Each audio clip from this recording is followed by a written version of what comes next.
Segundo o Instituto Pet Brasil, o IPB, nosso país possui uma das maiores populações de animais de estimação do mundo. São cerca de 185 milhões de pets. E quem tem um bichinho sabe que rápido, eles já viram parte da nossa família, não é, Abi? Com certeza. Mas quando um cão ou um gatinho chegam, é normal surgirem muitas dúvidas.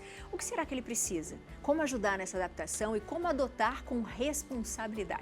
Adotei um pet. E agora? É sobre esses primeiros passos que a gente vai conversar com a veterinária Juliana Jarrá.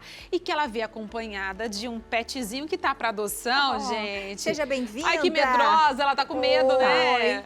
Vem aqui. Oh, vem aqui, meu amor. Oh, meu amor. Tem até petisco para você. Oi, princesa. Tudo bem? Tudo bem, linda? Seja bem-vinda, viu? Ótima tarde. Seja bem-vinda. Obrigada. Ah, ela tá atrás de você. Ai, meu Deus. Olha, tem petisco pra você. Um petisco. Ah, isso eu quero, tia. Que delícia, tia. Oh, meu Deus. Vamos sentar? Vamos. Quer vir aqui? Quer vir? Posso? Pode, claro. Ela é uma... Pra gente introduzir o assunto, Aí. essa mocinha linda, ela tá pra adoção da nossa parceria que a gente tem com o Projeto Boni, né? Que é um projeto super especial que a gente sempre comenta que as nossas cachorras, que nossos cachorros são de lá. Então essa princesa também tá pra adoção e, gente, ela é um amor. Um amor, coisa mais linda. Doutora, quando a gente tem um pet, eu tenho a ideia de adotar um pet, principalmente quando ele é o primeiro, a gente fica preocupada, né? Como é que ele vai se adaptar em casa, o que a gente faz. Antes da gente adotar, o que a gente tem que começar a pensar? Então, primeiro é a programação, né? Você tem que ver qual a sua disponibilidade, quem compõe a sua família, se tem criança, se tem idoso. Então, eu acho que começa por aí. E depois, na escolha do pet. E o temperamento tem que estar de acordo com a sua família, né? Então, por exemplo, cães muito agitados, com idoso, às vezes pode não ser uma boa opção. Mas assim, às vezes também a gente não sabe, é uma Não caixinha de surpresa. Eu adotei as minhas, eu gosto de falar aqui, porque te dá exemplo, né? Uma é doidona, entendeu? E quando era filhote, a gente não sabia, queremos, né? A gente quis adotar e depois veio a surpresa dela ser muito agitada. Quando você pega um pet e tem essa questão de comportamento, o que a gente deve fazer para adaptar nossa casa ou até a gente mesmo, adestrar ou não? Como que funciona essa surpresa? Primeiro tem que adequar o ambiente, né? Fazer um enxoval, separar o lugar onde vai fazer as necessidades e ter uma rotina. Mas principalmente a gente ter disposição de educar o pet quando ele chega em casa.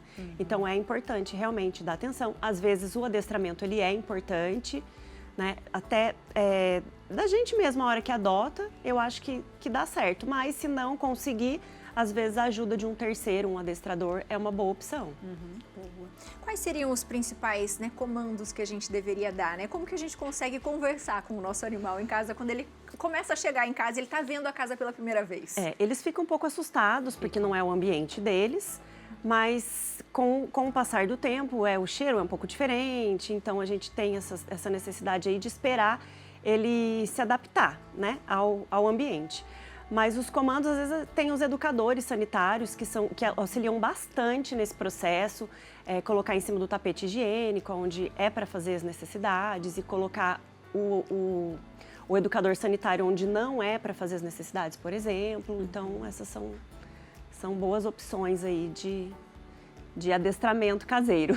Quando a gente fala de vacinação também, eu lembro que quando eu peguei as minhas, já falaram, olha, já tá vermifugada, tem V10, mas tem que tomar tal outra vacina, gripe, enfim. Como que a gente consegue avaliar isso quando a gente pega um cachorro que seja de um projeto ou muitas vezes a gente pega na rua, né? Sim. Adota da rua.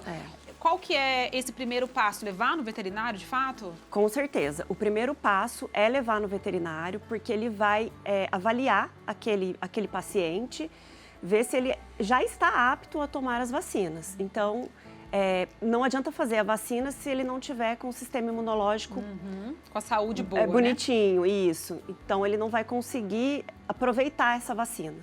Então, é importante estar com o sistema imunológico adequado para poder responder ao estímulo que é a vacina. E já que a gente está falando de vacinas, a gente tem ali um calendário.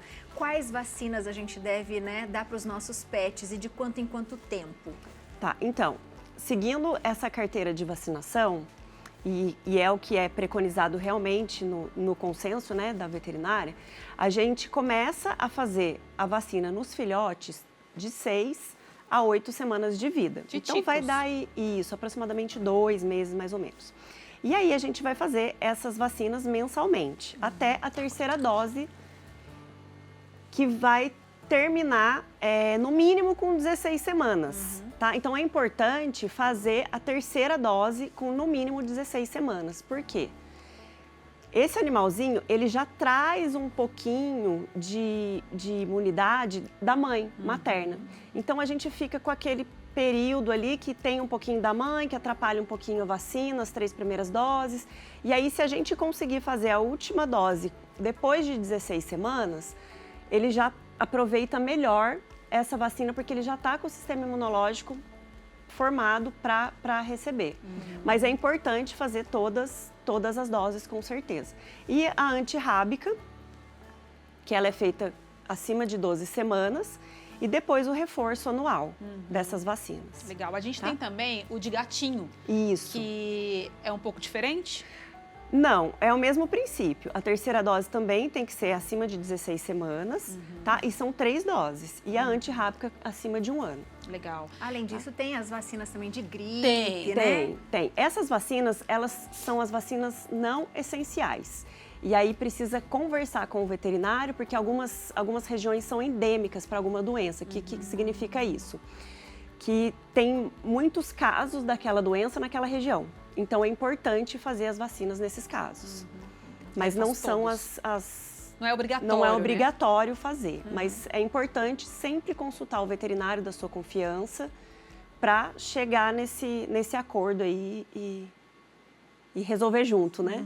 E com relação a doenças, quais exames que a gente precisa fazer? Às vezes a gente tem um pet em casa e vai levar outro, né? Esse contato também, ou mesmo que seja o primeiro pet. É importante fazer um exame de sangue. A gente sabe que não é assim tão difícil ter uma doença do carrapato, uma coisa mais séria. É giardia?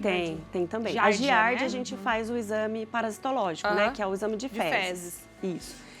E a gente consegue saber se tem ou não com o exame de fezes. O hemograma é importante, porque ele avalia tanto a parte da imunidade, avalia se esse paciente tem anemia ou não, se ele tem uma capacidade de fazer uma coagulação do sangue. Então, a gente tem bastante informação aí quando a gente faz o hemograma do paciente. Mas para a giardia, principalmente o parasitológico de fezes. Não só a giardia, né? Como os outros endoparasitas que a gente fala, que são os intestinais, também é muito importante fazer esses exames de fezes. E que tem vacinação também, né? Giardia tem. E a gente, quando você fala disso também, a gente pensa nos vermífugos, né? Também. De quanto em quanto tempo a gente tem que fazer e se é necessário, porque, por exemplo, tem cachorro que fica mais em casa, mas tem cachorro que fica mais solto, de repente tem outros animais, exato. Como que a gente tem que ver isso? Olha, sempre que tiver sintoma de diarreia ou de anemia ou qualquer outro sintoma que o paciente fique um pouquinho mais apático, é importante fazer o parasitológico de fezes antes de fazer a vermifugação. Porque se por acaso aparecer um exame positivo, a gente vai conseguir tratar com o vermífugo específico para aquele parasita que apareceu. Então, ficar aplicando e dando vermífugo a cada 4 meses, hoje não se usa mais. Não se usa mais. Hoje o ideal é fazer o exame e aí, de acordo com o resultado, fazer o tratamento. Remedinho de pulga e carrapato, a partir de que idade pode... Super importante, super importante. Filhotes têm as medicações específicas, mas aí precisa ver na bula qual antiparasitário que vai utilizar para seguir exatamente o protocolo que se pede em bula, porque cada um tem um espaço de tempo, né, para ser aplicado. Então tem os que a gente faz de uso local, tem injetáveis, tem via oral. E daí então depende é importante o tempo de reaplicação? Então, é de bula.